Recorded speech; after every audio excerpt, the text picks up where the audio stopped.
अस्सलाम वालेकुम second year students. बेटा लास्ट लेक्चर में हमने पढ़ा था कि किडनी कैसे काम करता है और उसके अलावा किडनी कैसे कंसनट्रेटेड यूरिन की फॉर्मेशन में उसका रोल है, मीन कैसे बनता है, काउंटर करंट मल्टीप्लायर मैकेनिज़्म के थ्रू किस तरह कंसनट्रेटेड यूरिन की फॉर्मेशन होती है।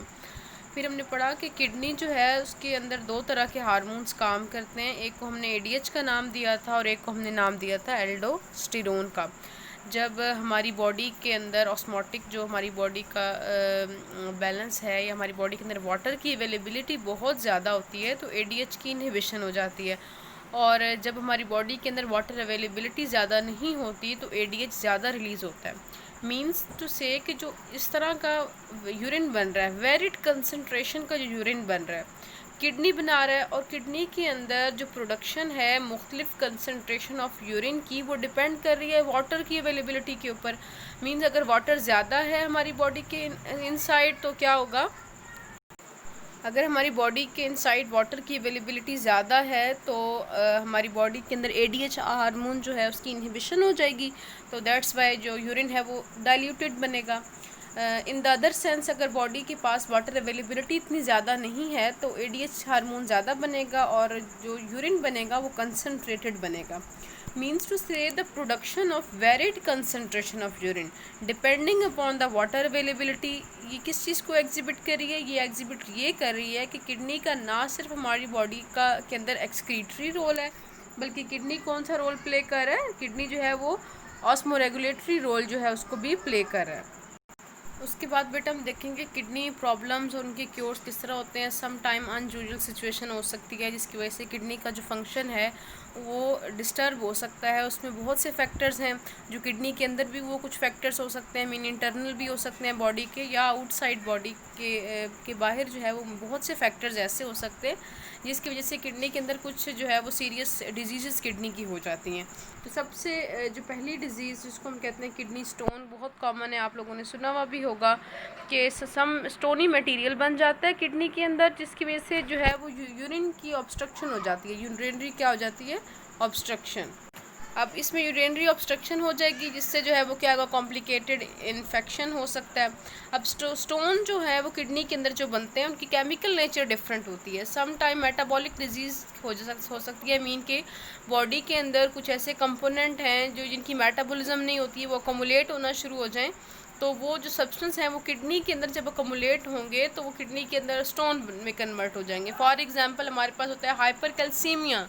ठीक है, हाइपर कैल्सीमिया क्या होता है, हाइपर कैल्सीमिया के अंदर हाई लेवल हो जाता है हमारे ब्लड के अंदर। अगर कैल्शियम का लेवल हाई हो जाए तो यही ब्लड जब किडनी के अंदर फिल्ट्रेशन के लिए जाएगा तो किडनी के अंदर यही कैल्शियम स्टोर होना स्टार्ट हो जाएगा और क्या हो जाएंगी, किडनी स्टोन बन जाएंगे जिनकी केमिकल नेचर क्या होगी, कैल्शियम के होंगे। फिर हाइपर ऑक्सिलेरिया सेकेंड है जिसके अंदर हमारे ब्लड के अंदर जो ऑक्सिलेट है उसका लेवल क्या हो जाता है, हाई हो जाता है। ये एक और टाइप का जो स्टोन है, सम टाइम ऐसा होता है कि ऑक्सिलेट कैल्शियम के साथ मिलके एक कंपाउंड बना लेता है कैल्शियम ऑक्सिलेट, तो कैल्शियम ऑक्सिलेट के स्टोन्स बन जाते हैं किसके अंदर, किडनी के अंदर।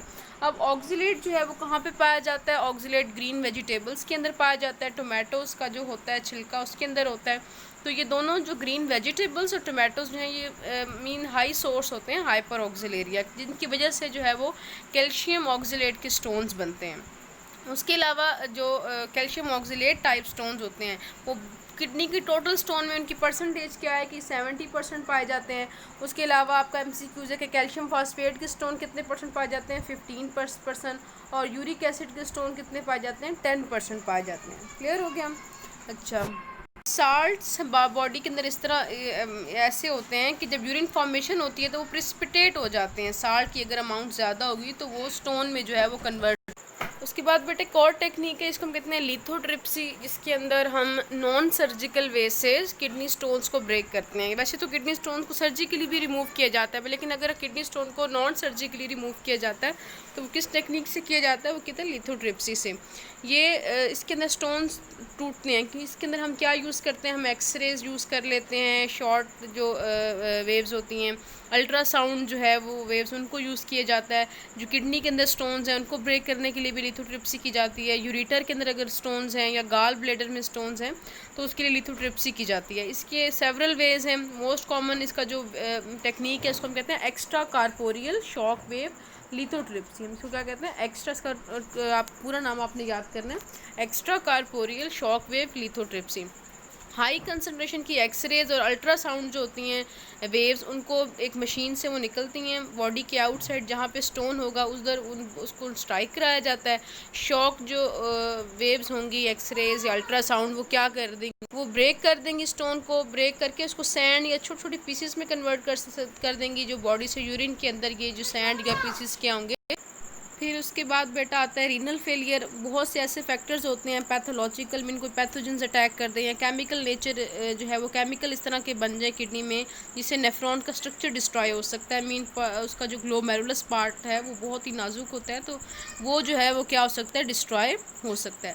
तो इससे क्या होगा कि हमारे जब ग्लोमेरुलस पार्ट नेफ्रॉन्स के डैमेज हो जाएंगे तो यूरिन फॉर्मेशन जो है उस इतनी आपके एक ज़्यादा नहीं होगी, उसमें के अंदर होगा क्या कि हमारे ब्लड के अंदर जो प्लाज्मा है, तो अगर ग्लोमेरुलस जो है वो क्या हो जाएगा, ग्लोमेरुलस डिस्ट्रॉय हो जाएगा, तो इससे क्या होगा कि हमारे ब्लड प्लाज्मा के अंदर यूरिया और दूसरे नाइट्रोजन के वेस्ट कमुलेट होना स्टार्ट हो जाएंगे, जिससे अगर बॉडी में या ब्लड में यूरिया का लेवल राइज हो जाता है तो बहुत सी कॉम्प्लिकेशन हो सकती है, मीन ब्लड प्रेशर का प्रॉब्लम हो सकता है या एनीमिया जो है वो भी हो सकता है। अच्छा बेटा, अगला टॉपिक है डायलिसिस। डायलिसिस के लिए तो मैं आपको ना एक और इससे रिलेटेड एक लेक्चर सेंड करूँगी, तो उसमें से वीडियो भी है साथ उसकी, तो आपने डायलिसिस का सारा टॉपिक ना वहाँ से करना है।